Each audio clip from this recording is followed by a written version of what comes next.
Gayur Tirmidhi साहब, मुझे ये बताइएगा, वफाक में इस वक्त दो बड़ी पॉलिटिकल पार्टीज़ की हुकूमत है, इत्तेहाद बनाकर बैठे हैं, लेकिन जब भी इंतखाबात आते हैं तो मरियम बीबी और नवाज शरीफ साहब मुजफ्फराबाद पहुंचते हैं, और मरियम बीबी अपनी स्पीच में ये कहती हैं कि जहां मुस्लिम लीग नून की हुकूमत है वहाँ की हालत देख लें, और जहाँ मुस्लिम लीग नून की हुकूमत नहीं है वहाँ की हालत देख लें। तो बिलावल भुट्टो भी लफ्ज़ी गोलाबारी करते हैं और कहते हैं चोलिस्तान का हाल देख लें, जनूबी पंजाब में राजनपुर का हाल देख लें। तो सर, ये क्या मामला है? वफाक में हुकूमत में इत्तेहाद बनाकर बैठे हुए हैं, जब उधर जाते हैं तो एक दूसरे पर लफ्ज़ा गोलाबारी करते हैं। बड़ी हैरानकुन बात है। आप यकीन जाने कि समझ नहीं आ रही है कि आज़ाद कश्मीर के अंदर जो 33 हल्के हैं जहाँ पे इलेक्शन होना है, और 12 हल्के ऐसे हैं जो महाजरीन के हल्के हैं जो पाकिस्तान के एरियाज़ में हैं। इन सब में मुस्लिम लीग नून और पीपल्स पार्टी ने सीट एडजस्टमेंट की है। इस हद तक की सीट एडजस्टमेंट की है कि पीपल्स पार्टी अगर किसी जगह पे 2021 में तीसरे नंबर पर थी, तो दूसरे नंबर पर रहने वाले नून लीग के बंदे को टिकट मिला, तो उसके मुकाबले में जो बंदा पीपल्स पार्टी का खड़ा हुआ है तो उसको पार्टी ने सपोर्ट नहीं किया, और वो नाराज दड़ा बना के अलग खड़ा हो गया। ये बहुत बड़ा एक मामला वहाँ पर चल रहा है, कॉन्फ्लिक्ट रहा उनका, अभी चल रहा है, अभी करंटली बहुत सारे हल्कों में। आपको हम जब ये बात होगी इलेक्शन के बारे में मजीद हम हल्का दर हल्का चाहेंगे तो उसके अंदर आपको हम डाटा प्रोवाइड करेंगे कि जिसके अंदर ये बताया गया होगा कि कौन बंदा इस वक्त नाराज दड़े से कहाँ पे खड़ा। एक बड़ी मिसाल हमारे पास साबिक प्राइम मिनिस्टर सरदार तनवीर इलियास खान की भी है। सरदार तनवीर इलियास तो अलग पार्टी में चले गए ना, आप तो वो अलग पार्टी में पीटीआई चले को छोड़ के, वो पीपल्स पार्टी को छोड़ उस जगह पे पीटीआई को छोड़ के आईपीपी में पाकिस्तान पार्टी चले गए, जो अब्दुल अलीम खान फिर पीपल्स पार्टी में गए, और अब जब उनकी टिकट नहीं मिला तो दोबारा से इस्तेकाम पाकिस्तान पार्टी में चले गए, और वो अकेले नहीं गए, एक पूरा धड़ा गया उनके साथ, वो उसमें चले गए। तो वो मामला है कि वो अलग हुआ। अब वहां पर सिचुएशन ये है कि वहां पर इस वक्त दो ही मेन पार्टियां इलेक्शन लड़ रही हैं।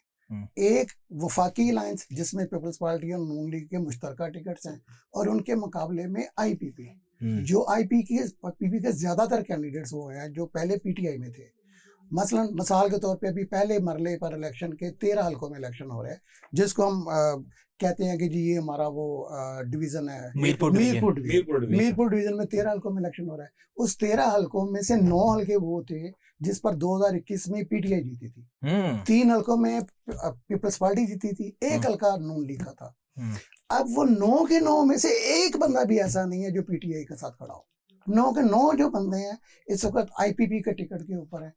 पता नहीं एक लहर चली है, शायद लोगों को बताया गया किसी ने आके सूर कानों में कि आईपीपी जीत रही है, इस तरह में पाकिस्तान पार्टी जीत जाएगी, तो वो सब के सब लोग जो पीटीआई के साकिन थे वो उस तरफ चले गए।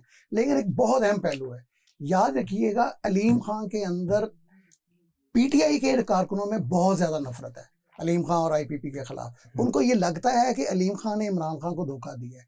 पीटीआई का हर कारकुन ये समझता है कि अलीम खान जहांगीर तरीन धोखेबाज हैं, इन्होंने हमारे कप्तान की पुश्त में छुरा घूम पाया, ब्ला ब्ला ब्ला, ऐसी चीजें वो बातें करते हैं। और जो बंदा इस वक्त आईपीपी के साथ ये सोच के खड़ा है कि मैं पीटीआई के नाराज दड़े के लोगों का वोट ले लूंगा, वो गलतफहमी पे है। वो बहुत गलतफहमी है। हाँ, अगर इस इलेक्शन में कालदम होने वाली ज्वाइंट एक्शन कमेटी कालदम ना होती, वो इलेक्शन लड़ रही होती, उनके लोग इलेक्शन लड़ रहे होते, तो उनके पास जीतने के ज्यादा चांसेस थे। लेकिन किसी ने भी सियासी तौर पे नहीं सोचा। आप पीपल्स पार्टी और नून लीग के लिए मेरे ख्याल में मैदान क्लियर है। पीपल्स पार्टी और नून लीग, मतलब पीपल्स पार्टी का जो वोटर है वो कमिटेड वोटर है, उसको कारकर्दगी से कोई मतलब ही नहीं है कि पीपल्स पार्टी की कहीं कारकर्दगी है या नहीं है। वो मसलन चौधरी अब्दुल मजीद साहब का दड़ा जो हल्का है वो हल्का, चौधरी यासीन साहब का हल्का, ये 2-3 हल्के, इन 13 हल्कों के अंदर ऐसे हल्के हैं जिसमें वो हमेशा पीपल्स पार्टी जीतती है। इसी मीरपुर मसलन चौधरी यासीन साहब 2 हल्कों में इलेक्शन जीतते हैं, मेरे ख्याल में 10 नंबर और 12 में वो इलेक्शन जीतते हैं, LA 12 में इलेक्शन जीतते हैं। और वो हल्का जो है वो हमेशा से उनका है, आप उनको कोटली का हल्का है, आप उनको नहीं हरा सकते, और वो उनका सिलेक्शन किया, वो पीपल्स पार्टी के हैं। इसके अलावा अब्दुल मजीद साहब हैं, वो साबिक वज़ीर, वो फौत हो गया, उनका बेटा कासिम मजीद है, तो वो उनका कन्फर्म हल्के हैं, तो वो उनसे वो जीते हैं। अब वो उनके जीतेंगे। अब नून लीग के पास उस 2021 का अगर रिजल्ट देखें तो एक ही हल्का है, या एक कर्नल वकार साहब वाला हल्का है, कर्नल वकार नूर साहब। मैं कहता हूँ किसी भी पार्टी से टिकट ना लें, वो फिर भी जीत जाएंगे, अवाम कारकर्दगी से। पीपल्स पार्टी का जो वोटर है वो पार्टी के नाम पे वोट देता है। नून लीग के जितने भी वोटर्स हैं, देखिए ये मानना पड़ेगा कि कारकर्दगी डेवलपमेंट के हवाले से नून लीग का एक प्रोफाइल है, बाकी सब पार्टियों की निस्बत वो बेटर है। वो जो वोटर इस चीज़ को देखते हैं वो नून लीग के वोटर हैं। इस वक्त जो सबसे बड़ी बदकिस्मती है, पीटीआई के पास कुछ नहीं है। पीटीआई ने अपने आप को हाथ काट दिया। पीटीआई के साथ सिलेक्शन बाइकआउट करने का रिजल्ट पता क्या होना है? जो 1992 में एमक्यूएम के साथ कराची में हुआ था और 1985 में एमआरडी के साथ हुआ था। बेनजीर भुट्टो तक आखिर में। कराची की बात की, कराची में एक वजीर हैं शर्जील मेमन साहब, वो कहते हैं कि इस वक्त जो वफाक में हुकूमत है ये फार्म 47 की है। हाँ। और ये जाके उधर जाके नारे लगा रहे हैं, बातें कर रहे हैं, अजीब अजीब तंज कर रहे हैं। वो सही कह रहे हैं, बिल्कुल सही कह रहे हैं। तो सर वफाक में तो उनका इत्तेहाद है, इट मींस कि वो भी फार्म 47 में ही है। तो और की तो वो चीज एक्सेप्ट कर रहे हैं। मेरे यार, मेरे भाई, मेरे चन, मेरे वीर, वो अपने आप ਨੂੰ कह रहे कि मैं फार्म 47 का हूं। ठीक है। ਹੁਣ ਦੂਸਰੀ ਗੱਲ ਹੈ, ਮੈਨੂੰ ਦੱਸੋ ਤਹਿਰੀਕ ਇਨਸਾਫ ਵਾਲੇ ਜਾਂ ਪੀਟੀਆਈ ਦੀ ਜਿਹੜੀ ਗਵਰਨਮੈਂਟ ਆ ਉਹ ਕੇਪੀਕੇ ਦੇ ਅੰਦਰ ਕਹਿ ਰਹੀ ਹੈ ਕਿ ਜਨਾਬ ਅਸੀਂ ਕਲੀਨ ਹੈਗੇ ਆ, ਬਾਕੀ ਸਾਰੇ ਫਾਰਮ 47 ਦੇ ਨੇ। ਠੀਕ ਹੋ ਗਿਆ। ਇਹਦਾ ਮਤਲਬ ਕੀ ਹੋਇਆ ਕਿ ਉਹਨਾਂ ਦੀ ਹਕੂਮਤ ਦੇ ਅੰਦਰ ਜਿਹੜੀ ਉਸ ਵਕਤ ਉਹਨਾਂ ਦੀ ਅਸੈਂਬਲੀ ਆ ਉਹਦੇ ਅੰਦਰ ਜਿਹੜੇ ਆਪੋਜੀਸ਼ਨ ਦੇ ਬੰਦੇ ਜਿੱਤ ਕੇ ਆਏ ਨੇ ਉਹ ਵੀ ਫਾਰਮ 47 ਦੇ ਹੋਏ ਫਿਰ ਤੇ ਉਹ ਵੀ ਕਲੀਨ ਨਹੀਂ ਹੋਏ ਨਾ। ਜ਼ਾਹਿਰ वो खुद को क्लीन कह रहे हैं, ਆਪਣੇ ਆਪ को कह रहे ना, ਕਹਿਣ ਦਿਓ। ਉਹ ਭਾਈ ਤੁਹਾਨੂੰ ਇਸ ਗੱਲ ਦਾ ਅੰਦਾਜ਼ਾ ਨਹੀਂ ਹੈਗਾ, ਇੱਕ ਜ਼ਮਾਨੇ ਦੇ ਵਿੱਚ ਬਾਨੀ ਤਹਿਰੀਕ ਇਨਸਾਫ ਇਮਰਾਨ ਅਹਿਮਦ ਖਾਨ ਨਿਆਜ਼ੀ ਸਾਹਿਬ ਕੌਮੀ ਅਸੈਂਬਲੀ 'ਚ ਖਲੋ ਕੇ ਕਹਿੰਦੇ ਸਨ ਕਿ ਸਰ ਜੀ ਇਸ ਪੂਰੀ ਅਸੈਂਬਲੀ ਦੇ ਸਿਰਫ 30% ਲੋਕ ਜਿਹੜੇ ਨੇ, ਸਿਰਫ 30% ਲੋਕ ਇਲੈਕਟਡ ਹੈ।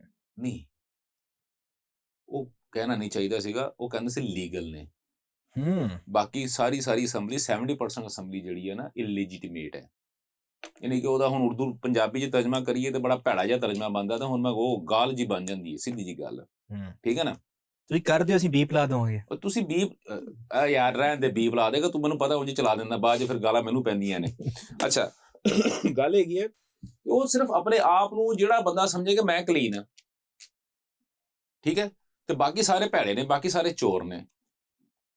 ਇਹ ਤਹਿਰੀਕ ਇਨਸਾਫ ਨੇ ਵੀ ਇਹੀ ਗੱਲ ਕੀਤੀ। ਤਹਿਰੀਕ ਇਨਸਾਫ ਦਾ ਤੇ ਹਮੇਸ਼ਾ ਤੋਂ ਇਹੀ ਨੈਰੇਟਿਵ ਹੈਗਾ।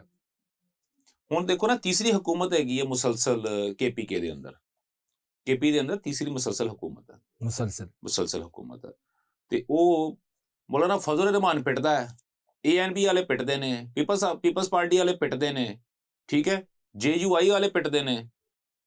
ਉਹ ਕਹਿੰਦੇ ਨਹੀਂ ਜਨਾਬ, ਇਹਦੇ ਤੋਂ ਜ਼ਿਆਦਾ ਕਲੀਨ ਤੇ ਇਹ ਤੇ ਅਸੀਂ ਦੁੱਧ ਨਾਲ ਧੋਤੀ ਅਸੈਂਬਲੀ, ਆਬੇ ਜ਼ਮਜ਼ਮ ਨਾਲ ਇਹਨੂੰ ਗੁਸਲ ਕਰਾਇਆ ਹੈ, ਬਾਕੀ ਜਿੰਨੀ ਵੀ ਨੇ ਉਹ ਤਾਂ ਸਾਰੀ ਨਾਪਾਕ ਨੇ। ਠੀਕ ਹੈ। ਤੇ ਪੀਪਲਸ ਪਾਰਟੀ ਇਹਨਾਂ ਨੇ ਕਹਿਤਾ ਤਾਂ ਫਿਰ ਕੀ ਹੋਇਆ? ਇਹਦਾ ਮਤਲਬ ਹੈ ਕਿ ਪੀਪਲਸ ਪਾਰਟੀ ਦੇ ਉਹ ਬੰਦੇ ਜਿਹੜੇ ਕਿ ਕੌਮੀ ਅਸੈਂਬਲੀ 'ਚ ਮੌਜੂਦ ਨੇ ਉਹ ਵੀ 47 ਫਾਰਮ 47 ਦੇ ਉੱਤੇ ਨੇ। ਅੱਛਾ, ਮਜ਼ੇ ਦੀ ਗੱਲ ਤੁਹਾਨੂੰ ਦੱਸਾਂ, ਫਾਰਮ 47 ਜਿਸ ਬੰਦੇ ਕੋਲ ਨਹੀਂ ਹੈਗਾ ਨਾ ਉਹ ਅਸੈਂਬਲੀ 'ਚ ਜਾ ਹੀ ਨਹੀਂ ਸਕਦਾ। ਬੜੀ ਇੰਟਰਸਟਿੰਗ ਬਾਤ ਸੀ ਆਪਨੇ। ਗੱਲ ਹੈ, ਫਾਰਮ 47 नहीं होवेगा ना ਤੁਹਾਡੇ ਕੋਲ ਤੇ ਤੁਸੀਂ ਅਸੈਂਬਲੀ ਜਾ ਹੀ ਨਹੀਂ ਸਕਦੇ। इट मींस कि जितनी असेंबलीज अब तक बनी है वो सारी फॉर्म 47 से बनी है। यार असल 'ਚ ਬੇਟਾ ਤੈਨੂੰ ਇਸ ਗੱਲ ਦਾ ਪਤਾ ਨਹੀਂ, ਇਸ ਫਾਰਮ 47 ਦਾ ਮਤਲਬ ਹੈਗਾ ਫਾਰਮ ਨੰਬਰ 47। ਠੀਕ ਹੈ, ਇਹ ਫਾਈਨਲ ਫਾਰਮ ਹੈਗਾ। ਇਸ ਤੋਂ ਪਹਿਲੇ 46 ਵੀ ਹੁੰਦਾ, 45 ਵੀ ਹੁੰਦਾ, 44 ਵੀ ਹੁੰਦਾ। ਠੀਕ ਹੈ, ਕਦੀ ਉੱਤੇ ਗੌਰ ਕੀਤਾ ਤੂੰ? ਕਦੀ ਨਹੀਂ ਕੀਤਾ। ਜਦੋਂ ਤੁਸੀਂ ਇਲੈਕਸ਼ਨ ਦੀ ਆਪਣੇ ਕਾਗਜ਼ਾਤ ਤੇ ਨਾਮਜ਼ਦਗੀ ਜਮ੍ਹਾਂ ਕਰਾਉਂਦੇ ਹੋ, ਤੁਸੀਂ ਪਹਿਲਾ ਫਾਰਮ ਫਿਲ ਕਰਦੇ ਹੋ, ਉੱਥੋਂ ਸ਼ੁਰੂ ਹੁੰਦਾ ਹੈ ਕੰਮ ਤੁਹਾਡਾ। ਠੀਕ ਹੈ, ਤੁਸੀਂ ਕਹਿੰਦੇ ਜੀ ਆ ਮੇਰੇ ਵੱਲੋਂ ਜੀ ਆ ਹੋਏਗਾ, ਮੇਰਾ ਰਿਪਰੈਜ਼ੈਂਟੇਟਿਵ ਹੋਏਗਾ, ਉਹ ਵੀ ਇੱਕ ਫਾਰਮ ਦੇ ਉੱਤੇ ਉਹਦਾ ਨਾਮ ਲਿਖਿਆ ਹੁੰਦਾ, ਉਹਦਾ ਵੀ ਕੁਝ ਨੰਬਰ ਹੁੰਦਾ। ਫਾਰਮ 45 ਕਿਹੜਾ ਹੁੰਦਾ? ਫਾਰਮ 45 ਉਹ ਹੁੰਦਾ ਜਿਹੜਾ ਕਿ ਇੱਕ ਪੋਲਿੰਗ ਸਟੇਸ਼ਨ ਤੋਂ ਜਾਂ ਇੱਕ ਜਿਹੜਾ ਤੁਹਾਡਾ ਪੋਲਿੰਗ ਬੂਥ ਆ ਨਾ, ਉੱਥੋਂ ਜਿਹੜਾ ਤੁਹਾਨੂੰ ਰਿਜ਼ਲਟ ਮਿਲਦਾ ਇਸ ਸ਼ਕਲ ਜਿਸ ਤਰ੍ਹਾਂ ਆ ਕੰਪਾਈਲ ਅਸੀਂ ਕੀਤਾ। ਠੀਕ ਹੈ, ਸਾਰਾ ਡਾਟਾ ਇਹ 'ਚ ਲਿਖਿਆ ਹੁੰਦਾ ਨਾ ਕਿ ਜਨਾਬ ਆਹ ਹਲਕਾ ਨੰਬਰ ਫਰਜ਼ ਕਰੋ 33 NA 33, ਉਹਦੇ 'ਚ ਕਿੰਨੇ ਬੰਦੇ ਜੀ ਜਿਨ੍ਹਾਂ ਨੇ ਇਲੈਕਸ਼ਨ 'ਚ ਹਿੱਸਾ ਲਿਆ। ਉਸ ਪੋਲਿੰਗ ਬੂਥ ਦੇ ਉੱਤੇ ਫਰਜ਼ ਕਰੋ ਜੀ 18 ਬੰਦਿਆਂ ਨੇ ਇਲੈਕਸ਼ਨ ਦਾ ਉਹਨਾਂ ਦਾ ਨਾਂ ਸੀਗਾ ਉਸ ਪੂਰੇ ਹਲਕੇ ਦੇ ਅੰਦਰ, ਤੇ 18 ਬੰਦਿਆਂ ਦੀ ਪੂਰੀ ਇੱਕ ਲਿਸਟ ਬਣਦੀ ਹੈ।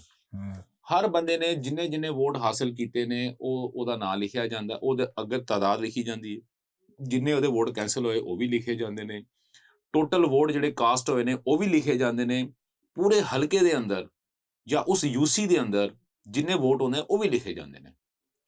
ਇਹ ਤੇ ਹੋ ਗਿਆ ਫਾਰਮ 45। ਪੋਲਿੰਗ ਏਜੰਟ ਦੇ ਸਿਗਨੇਚਰ ਵੀ ਹੁੰਦੇ ਨੇ। ਠੀਕ ਹੈ, ਫਿਰ ਇੱਕ ਫਾਰਮ ਆਉਂਦਾ 46। 46 ਤੇ ਤੁਸੀਂ ਕਦੀ ਗੱਲ ਕੀਤੀ? ਨਹੀਂ ਕੀਤੀ। ਤੁਸੀਂ ਜਿਹੜਾ ਕੰਪਾਈਲਡ ਮਿਲਦਾ ਤੁਹਾਨੂੰ, ਜਿਹਦੇ ਤੇ ਲਿਖਿਆ ਹੁੰਦਾ ਹੈ ਕਿ ਜਨਾਬ ਉਜ਼ੈਰ ਆਲਮ साहब हल्का नंबर LA 1 से 1,18,365 वोट लेकर कामयाब करार पाए, ਉਹ ਕਿਹੜਾ ਫਾਰਮ ਹੁੰਦਾ? 47। ਉਹ ਕਿਉਂ ਹੁੰਦਾ? ਉਹਦੀ ਵਜ੍ਹਾ ਉੱਤੇ ਪਿਛਲੇ ਜਿਹੜੇ 46 ਫਾਰਮ ਨੇ ਉਹ ਸਾਰਾ ਕੰਪਾਈਲ ਹੁੰਦੇ ਨੇ, ਡਾਟਾ ਇਕੱਠਾ ਹੁੰਦਾ, ਫਿਰ ਜਾ ਕੇ ਫਾਰਮ 47 ਬਣਦਾ। ਹੁਣ ਮੈਨੂੰ ਦੱਸੋ, ਜਿਹਦੇ ਕੋਲ ਫਾਰਮ 47 ਨਾ ਹੋਵੇ, ਭਾਵੇਂ ਜਿੱਤਿਆ ਭਾਵੇਂ ਹਾਰਿਆ, वो लीगल हो सकता है? नहीं हो सकता। सर मुझे ये बताइएगा, बिलावल भुट्टो ने एक बात की कल अपने खिताब में, कहते हैं जो नवाज शरीफ ने बात की ना कि मैं आज़ाद कश्मीर का प्राइम मिनिस्टर बनना चाहता हूँ, कहते हैं ये इशारा था कि वो आज़ाद कश्मीर के कानून में तरमीम लाना चाहते हैं। जो बंदा 3 बार वजीर आज़म रहा हो पाकिस्तान का, 2 बार वजीर आला भी रहा हो, अब चूंकि उनको मौका नहीं मिल रहा तो वो आज़ाद कश्मीर के कानून में तरमीम लाना चाहते हैं, तो इस वजह से उन्होंने ये बात की है। अच्छा, कानून ਦੀ ਤਰਮੀਮ ਲਿਆਉਣ ਵਾਲੀ ਜਿਹੜੀ ਗੱਲ ਹੈ ਭਾਜੀ, ਤੁਸੀਂ ਮੈਨੂੰ ਦੱਸੋ ਕਿ ਪਾਕਿਸਤਾਨ ਦੇ ਕਾਨੂੰਨ 'ਚ ਜਿਹੜੀ ਵੀ ਤਰਮੀਮ ਆਈਆਂ ਨੇ ਉਹ ਪੀਪਲਸ ਪਾਰਟੀ ਦੀ ਮਰਜ਼ੀ ਤੋਂ ਬਗੈਰ ਹੋਈਆਂ ਨੇ? हो ही नहीं सकता। 18ਵੀਂ ਸਾਰੇ ਤੋਂ ਜ਼ਿਆਦਾ ਇਸ ਵਾਰ ਰੌਲਾ ਕਿਹਦਾ ਹੈ? 18ਵੀਂ ਤਰਮੀਮ ਦਾ, 18ਵੀਂ ਤਰਮੀਮ का, 19ਵੀਂ ਤਰਮੀਮ, 20ਵੀਂ, 21, 22, 23, 24, 25, 26 ਰੁਕ ਗਈ। 27ਵੀਂ ਤਰਮੀਮ ਹੁਣ ਆਣੀ ਹੈ। 27ਵੀਂ ਆਣੀ ਨਾ ਸਰ ਜੀ? ਹਾਂਜੀ। ਤੇ ਰੌਲਾ ਕਿਹਦਾ ਹੈਗਾ? 27ਵੀਂ ਤਰਮੀਮ ਦਾ। ਠੀਕ ਹੈ, ਜ਼ਿਆਦਾ ਤੋਂ ਜ਼ਿਆਦਾ ਹੱਕ ਕਿਹਦਾ ਹੈਗਾ? ਵੋਟ ਕਿਹਦੇ ਪੈਣਗੇ ਉਹਦੇ 'ਚ? ਵੋਟ ਕਿਹਦੇ ਪੈਣਗੇ? 2/3 ਅਕਸਰੀਅਤ। ਨਹੀਂ, ਵੋਟ ਕੌਣ ਪਾਏਗਾ ਵਿੱਚ? ਪਾਰਟੀਜ਼ ਪਾਣਗੇ ਨਾ। ਪੀਟੀਆਈ ਆਪਣਾ ਪੀਪਲਸ ਪਾਰਟੀ ਵੋਟ ਪਾਏਗੀ, ਪੀਟੀਆਈ ਨੇ ਤੇ ਕਦੇ ਵੀ ਵੋਟ ਨਹੀਂ ਪਾਣੇ। ਉਹ ਸਿਰ ਉਸ ਸੂਰਤ 'ਚ ਪਾਏਗੀ ਜਦੋਂ ਉਹ ਅਸੈਂਬਲੀ 'ਚ ਆਪ ਸਰਕਾਰ ਚਲਾ ਰਹੀ ਹੋਵੇਗੀ। ਲੇਕਿਨ ਉਹ ਵੀ ਫਿਰ ਕੀ ਹੋਏਗਾ? ਕਿਸੇ ਬੰਦੇ ਨੂੰ ਭੇਜਿਆ ਜਾਏਗਾ ਉਹਨਾਂ ਦੇ ਪਿੱਛੇ, ਜਾ ਯਾਰ ਹਾਂਕਾ ਕਰਕੇ ਬੰਦੇ ਲੈ ਆ ਤੇ ਵੋਟ ਪਵਾ ਲੈ। ਅਸੀਂ ਵੇਖਿਆ ਨਾ, 3.5 ਸਾਲ ਅਸੀਂ ਵੇਖਿਆ ਇੰਝ ਹੀ ਹੁੰਦਾ ਸੀਗਾ। ਉਹ ਜਿਹੜੇ ਬੰਦੇ ਵੋਟ ਪਾਉਣ ਆਉਂਦੇ ਸੀ, ਬਾਹਰ ਨਿਕਲ ਕੇ ਕਹਿੰਦੇ ਸੀ ਯਾਰ ਅਸੀਂ ਤੇ ਆਉਣਾ ਹੀ ਨਹੀਂ ਸੀਗਾ, ਸਾਨੂੰ ਤਾਂ ਫਲਾਣਾ ਬੰਦਾ ਘੇਰ ਕੇ ਲੈ ਕੇ ਆਇਆ, ਜ਼ਬਰਦਸਤੀ ਲੈ ਕੇ ਆਇਆ, ਭਾਵੇਂ ਉਹਦੀ ਆਪਣੀ ਮਰਜ਼ੀ ਹੋਏ। ਨਹੀਂ ਮੂੰਹ ਦੱਸਦੇ ਸੀ ਨਾ, ਭਾਜੀ ਅਸੀਂ ਤੇ ਆਉਣਾ ਹੀ ਨਹੀਂ ਸੀਗਾ, ਇਹ ਤਾਂ ਫਲਾਣਾ ਬੰਦਾ ਸਾਨੂੰ ਘੇਰ ਕੇ ਲੈ ਕੇ ਆਇਆ। ਆਪਣੀ ਗਵਰਨਮੈਂਟ 'ਚ ਬਹਿ ਕੇ ਵੋਟ ਕਰ ਰਹੇ ਨੇ ਕਿਸੇ ਵੀ ਬਿੱਲ ਦੇ ਉੱਤੇ ਜਾਂ ਕਿਸੇ ਵੀ ਲੈਜਿਸਲੇਸ਼ਨ ਦੇ ਉੱਤੇ, ਤੇ ਸਾਨੂੰ ਦੱਸਦੇ ਸੀਗੇ ਕਿ ਭਾਈ ਜਾਨ ਅਸੀਂ ਤੇ ਆਉਣਾ ਨਹੀਂ ਸੀਗਾ, ਇਹ ਤੇ ਜਨਾਬ ਉਹਨਾਂ ਨੇ ਸਾਨੂੰ ਫੜ ਕੇ ਲੈ ਕੇ ਆਏ ਨੇ।